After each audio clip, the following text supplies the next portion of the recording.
Ayan naman ang ating pagkain ngayon, guys. Welcome back to my video. Ayan. Nilaga at naglaga naman ako ng gulay for my dinner.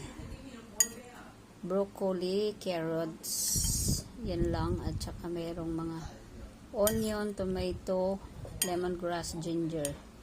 Salt and black pepper lang ang ating pangpalasa. So, ito yung muna ang ating pagkain. Thank you for watching. Let's eat na. Please leave a comment below. Don't forget to follow, like and share. Star everywhere.